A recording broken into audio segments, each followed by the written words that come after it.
हेमंत सरकार ने 2019 में शपथ लेने के साथ ही चुनावी वादे को पूरा करते हुए 29 दिसंबर 2019 को मंत्रिपरिषद की बैठक में पत्थलगड़ी से संबंधित सभी मामलों को वापस लेने का निर्णय लिया था। लेकिन जमीनी हकीकत यही है कि सरकार गठन के 2 साल बाद तक ऐसे 50% मामलों में हुए एफआईआर भी सरकार वापस नहीं ले पाई है। सामाजिक कार्यकर्ता और पत्थलगड़ी मूवमेंट को नजदीक से देख चुके ग्लैडसन डुंगडुंग के मुताबिक हेमंत सरकार पत्थलगड़ी आंदोलन से जुड़े केस में आधे मामलों में ही केस वापस लेने की ओर आगे बढ़ी है।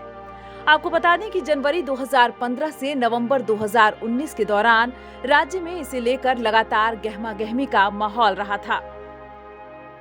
खूंटी, सरायकेला खरसावां और पश्चिमी सिंहभूम के कई इलाकों में इस मसले पर स्थानीय लोगों के साथ पुलिस प्रशासन के बीच टकराव की हालत बनी थी। तत्कालीन रघुवर दास सरकार में पुलिस की ओर से इस घटना के बाद 11,231 लोगों के खिलाफ 30 केस दर्ज किए गए। इनमें से 381 लोगों को नामजद एवं 10,940 लोगों को बेनाम अभियुक्त बनाया गया। सिर्फ खूंटी में ही 23 मुकदमे दर्ज किए गए। इनमें 340 नामजद एवं 10,640 बेनाम लोगों के साथ कुल 10,980 लोगों को अभियुक्त बनाया गया था। चुनाव के वक्त इन घटनाओं को लेकर रघुवर दास और बीजेपी के खिलाफ खासकर आदिवासियों में विपरीत माहौल बना था। जेएमएम और कांग्रेस ने उस माहौल का जबरदस्त लाभ चुनाव में उठाया था। लेकिन अब 2 साल गुजरने के बाद भी पत्थलगड़ी आंदोलन के मामले में सरकार की एक तरह से वादा खिलाफी चर्चा का विषय बनी हुई है। ग्लैडसन डुंगडुंग के मुताबिक यहाँ मौलिक प्रश्न यह है कि कैबिनेट के निर्णय एवं हेमंत सोरेन की क्रांतिकारी घोषणा के 2 वर्ष पूरे हो जाने के बावजूद पत्थलगड़ी मामलों की अब तक वापसी क्यों नहीं हुई। ऐसा लगता है कि झारखंड सरकार के गृह, कारा एवं आपदा प्रबंधन विभाग ने एक रणनीति के तहत इस पर चुप्पी साध रखी है। त्रिस्तरीय जिला समितियों की सिफारिशों ने सरकार को चौराहे पर खड़ा कर दिया है। सीएम हेमंत ने पत्थलगड़ी से संबंधित सभी मामलों को वापस लेने की घोषणा की थी, लेकिन उनके द्वारा गठित समितियों का अलग मंतव्य है।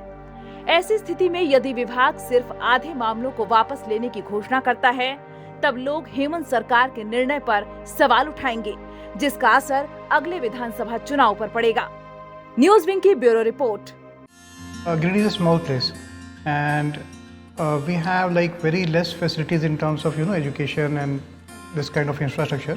It came to our mind that basically there should be good opportunities for the students of Giridih, those who are leaving the town and going outside for studies, their higher studies and their education.